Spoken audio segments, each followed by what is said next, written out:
My name is Michael, and you're about to learn why the stories you love are garbage. And today we're talking about Interstellar. I had to rewatch the whole movie for this video since I originally saw it in the theater. I found it's worse than I remembered. I made 4 pages of notes. Here they are, I printed them out for you. I had to make subheadings to keep track of them. It's going to be a long video. So, let's start with the general premise. We have Matthew McConaughey playing an ex-astronaut who goes on a world-saving mission through the wormhole to another galaxy. How do you screw up that premise? Anyway, he leaves behind his family, his father-in-law, played by John Lithgow, and 2 children, Murphy and Tom, the latter being a waste of Timothée Chalamet's talents. And already I feel the need to go on a tangent.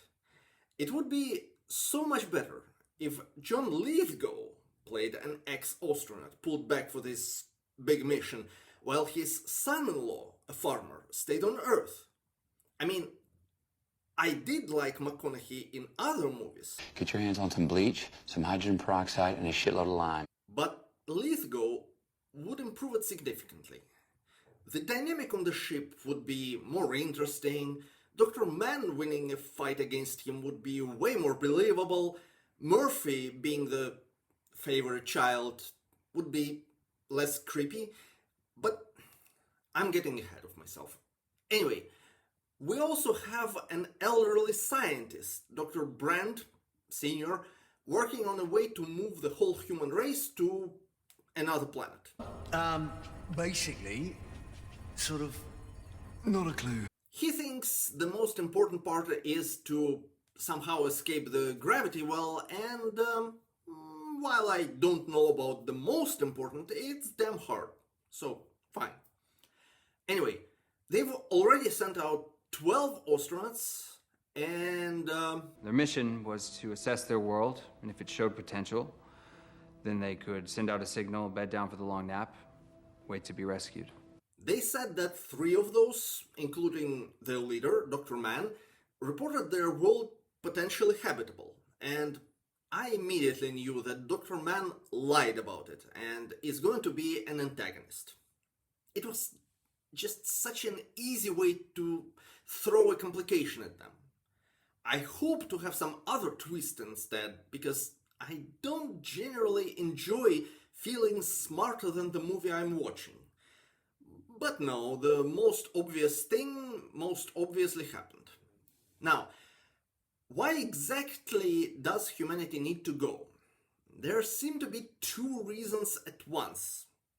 First of all, there is some kind of blight attacking the crops, and at this point, pretty much nothing can grow except corn, and that is going to fail too. But secondly, we also have regular dust storms. Dust storms that add lots of inconsistencies.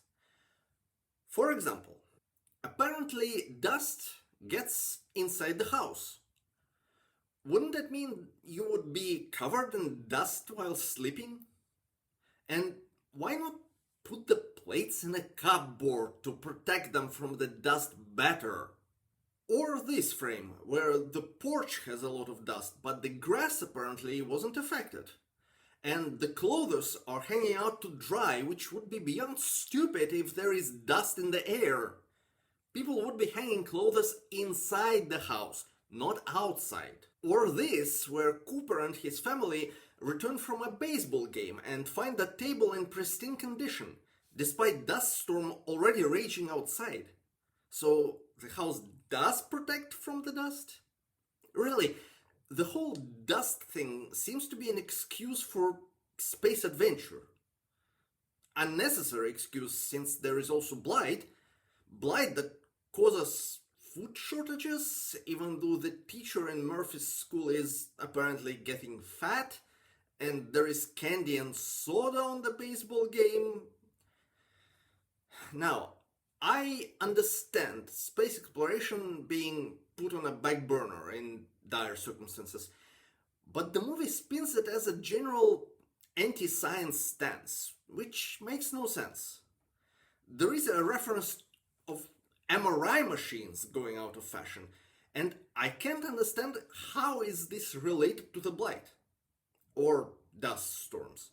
And Cooper mentions that the machines at his farm use GPS. So MRI is considered bad, but GPS satellites are not? Somehow they don't count as space exploration? Alright, so as I said, Cooper leaves and his family stays, including his son, Tom. Tom will be all right, but you gotta make things right with Murph. Now that was a nice way to show parental and grandparental favoritism. Seriously, Tom seems to exist just to throw the whole family ties thing down the toilet. When Cooper awakens on a space station and is informed that Murphy is on her way to meet him, he doesn't even think about his son. He doesn't know what happened to Tom and he doesn't care. Tom, on the other hand, outright refuses to save the lives of his wife and his own son. Even letting them move to a safer location, which is a few hours drive away anyway, seems too much for him. But that's about Tom the farmer. Maybe scientists in this movie behave more rationally, as scientists generally tend to do? No, they don't. Brent Sr., for example. He formulates two plans. First is to solve the gravity problem and get people off the planet, and second is to start a new colony with frozen human eggs. Secretly, he doesn't believe in the first plan and thinks the second one is the way to go. Splendid. But he doesn't tell Cooper, or his daughter, or anyone on their mission, which means that they might find a suitable planet, figure out Plan A is a success, and return to Earth, ensuring that both plans actually fail. What was he thinking? Actually, even if he wasn't so sure Plan A can't work, he should still arrange things so that Plan B is executed just in case. Perhaps leave one of the astronauts on a new planet to start a colony? Dr. Mann, another scientist. I get that he's evil, or at least an antagonist, but it doesn't mean his plan should be stupid. I knew that if I just pressed that button. If all it takes to send an OK is a press of a button, he could smash his transmitter and then say, guys, I didn't actually send an OK. I guess it was accidentally sent when the transmitter fell from a cliff. They would be upset for sure, but Dr. Mann would get rescued anyway. Everybody's happy.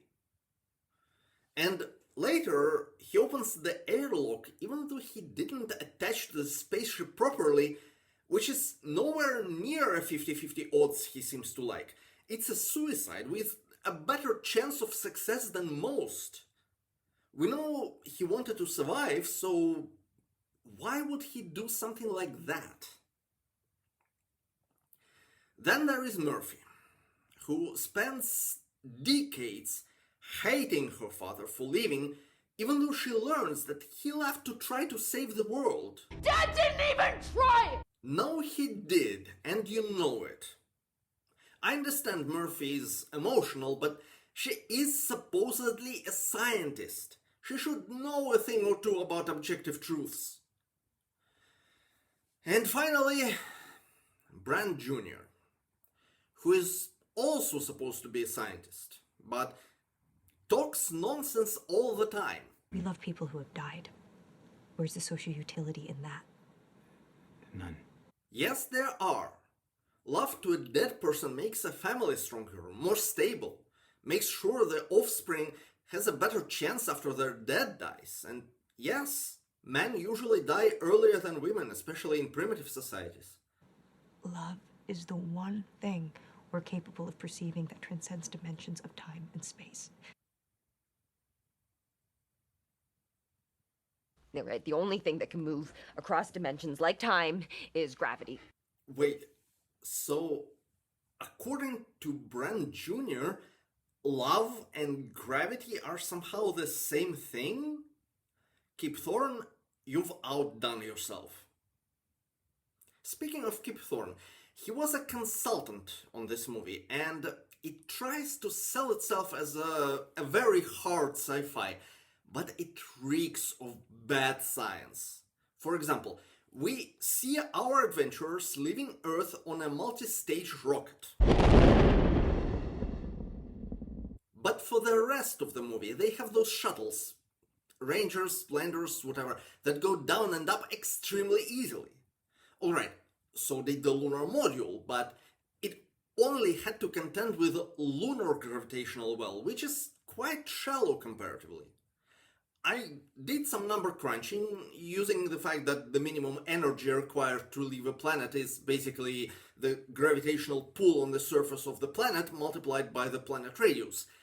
If those shuttles are similar to the lunar module, then Miller's planet, for example, 130% Earth gravity, should be about 25 times smaller than the Earth, making it a size of Hygeia, which is barely a dwarf planet, almost an asteroid.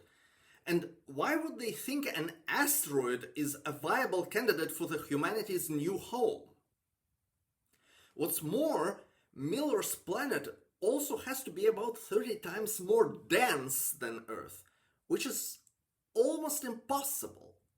Asteroid Polyhymnia is reported to be about 15 times more dense than Earth, which is more dense than every other known asteroid or dwarf planet or just planet, and this report is considered unreliable specifically because such density is already nigh impossible. There was a later estimate that Polyhymnia is actually just twice as dense as Earth. But if you think that's the worst of bad science in Interstellar, oh boy. Take the blight, for example. The humanity needs to move because blight is killing our food supply on Earth. How exactly are they going to guarantee that blight doesn't follow humans to the new planet? They've said the blight is in the air, which every human carries in their lungs. How are they going to clean every single body that leaves the Earth? Andromeda Strain, a story by Michael Crichton, goes into details about how hard cleaning a human body is. Or, when Cooper talks about leaving the shuttles behind, he says they need to shed some weight to make it out of a gravity well, which is fine, I understand that. But then they mention Newton's third law, which is a different thing. It's not about dropping dead weight, it's about using something else to push against. So, which one is it? More importantly, why can't they leave behind an unmanned shuttle? Cooper's self-sacrifice isn't motivated at all. But my biggest gripe is with the quantum data, as they call the information about the inside of the black hole. You guys just put the word quantum in front of everything? They make plans for TARS the robot to go inside the black hole, collect the data, and then get it outside. Despite repeatedly stating in the very same movie that nothing, not even light, leaves the black hole. Why would they assume something like that might even be possible? Why is this thought on their minds at all?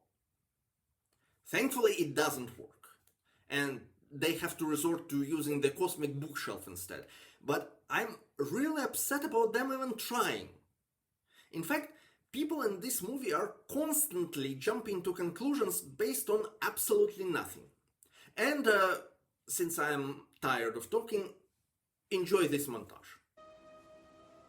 It's gravity. A wormhole's not a naturally occurring phenomenon. Someone placed it there. They are beings of 5 dimensions. They're not beings. They're us. You don't have the resources to visit all 12. It was you. Cooper. They didn't bring us here to change the past. It's not Morse, Murph. It's binary. Thick is 1, thin is 0. Coordinates. The last one is especially bad. We can clearly see there are maybe 10 lines. So he has 10 binary digits, if we're being charitable. That's about 1,000 different combinations.